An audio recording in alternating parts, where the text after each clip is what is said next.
So the first prepared speaker for today is Shruti Nair. I would like to request her evaluator, Hudatan, to please read the speech objectives. Good morning, everyone. Good morning.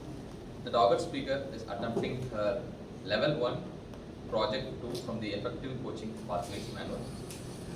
The project title is writing a speech with purpose. The purpose of the project is to learn or review basic methods for writing a speech with a defined purpose and to present a well-organized speech on any topic. Timer, please note the time is 5 to 7 minutes. All the speakers. So the effective coaching path, the level 1 project 2 writing a speech with purpose.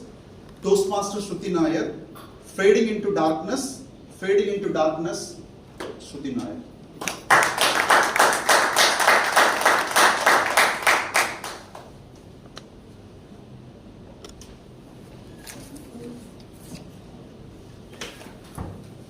You can tilt the 180 degrees. Oh, you want this or?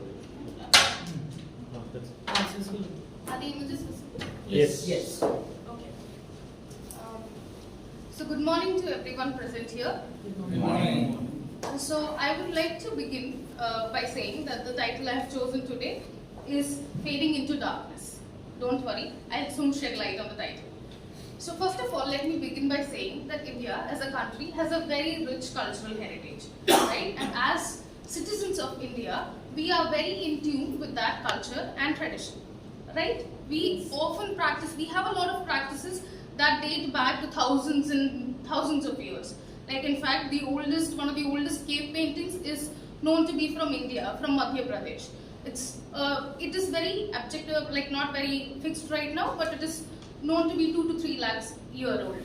So that is when since we have this art form in our country.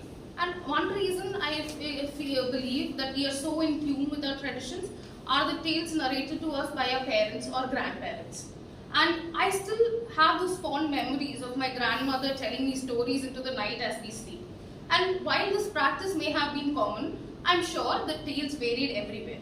And as if this diversification in tales was not enough, we also have a diversity in expressing these tales, whether it be traditional or the modern ones. And from all these expressions that are practiced in India, I would be talking about a form of expression or art called the folk art. It is a form of art that is practiced by localites in the local areas throughout India without any necessary complicated tools or techniques. They make do by what is available around them. So first of all, these practices or these art forms were the only source of entertainment in ancient India when we didn't have TVs or mobile phones. People used to gather around fires, trees and narrate tales, sing, dance and project their art forms. In fact, we all know tales about where king used to call artisans into their court to present their artwork and reward them generously. So first of all, I would like to begin by showing a few pictures from different regions of India of art forms that are practiced there. So this picture that you see here is the Godna painting or art form. Traditionally, this is on paper, but traditionally it is a form of tattooing that is practiced in Chhattisgarh.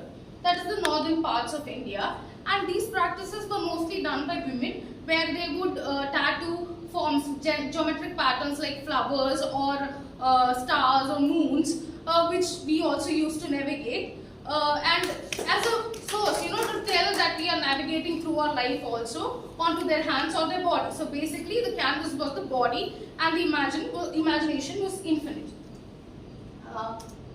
The next would be, this is a Madhubani painting but of the Godna art only. So this is how tattoos were made. Like and the tattoo machines were not so elaborate. Now there are practices available where you have an image copy. Then it was not like that. Everything was done by hand using a sort of metal that was burned into your skin. So the pain that you had to go through is a journey in itself. And this is another art form, which is the Madhubani painting. You can see the vibrant colors that are used in this art form, and it is also known as Mithila painting. It is said that in the epic Ramayana, when Sita was supposed to get married, it was Janak of Mithila, the king of Mithila, who ordered artisans to make such painting in order to celebrate that union. So it depicts not only, like it draws inspiration not only from nature but also from the livelihood of the people around them, stories around them. This is followed by something called a Gokra art, which is practiced in Gujarat. This is a very intricate art form where the artisan painsfully crafts every detail onto a wax form, which is then posted on by clay to create a mold, and then there is brass metal that is poured into those molds to create the final product. And there is so much science and technology involved in this simple process. Like, the mold is created in such a way that when you pour the metal into these molds, they will create a vacuum to avoid air bubbles in that molten metal. So, and the craft is simply beautiful. Can you imagine the intricacies that is required to create a mold of this level? Then there is the Kalighat painting, which is from again West Bengal. And these paintings are again vibrant, and they are a sort of worship for women. It is a source of women, it is a source to worship women empowerment and to show respect to what the women, the roles they play in the society. This is Kutna Lipna art, which is practiced again in Gujarat. What they do there is use mud and the locally available camel dung to create structure like this. They are not 2D, they are 3D. They basically reliefs that are on the wall, present on the wall. And this is Meenakari painting, which is practiced in Rajasthan. This is basically enameling on metal surfaces. Then this is Virali art that is practiced in Maharashtra. It is basically stick figures and using rice flour. And these art forms are very simple, and it is similar to the column that we put in Tamil Nadu. Then this is the Rogna art that is again practiced in Rajasthan, which is a very vibrant art form of using oil paint on fabric. And this is Kalamkari, which was a very popular trend a few years back. This is a simple penmanship. And this is the leather puppeting that is popular in Andhra Pradesh. They use it for shadow theatre also. And these are the murals in Kerala. And this would be again our Tamil Nadu Tanjavur paintings. So they are vibrant, they are bright, and they are often use a lot of luxurious products. And this is how it is distributed around India. Now these art forms sound very nice, and don't they? But they are fading into darkness of extinction.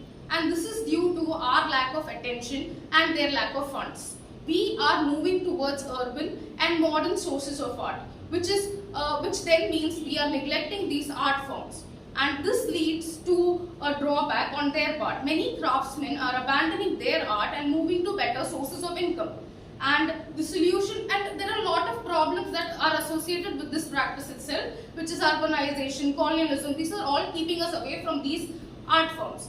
So it is better to remember that the solution lies in us remembering that this art form is a reflection of our identity, and accepting it into our lives and taking it home as a piece of history, as a gift or this. Can you imagine the murals of this? So thank you. That is all for today.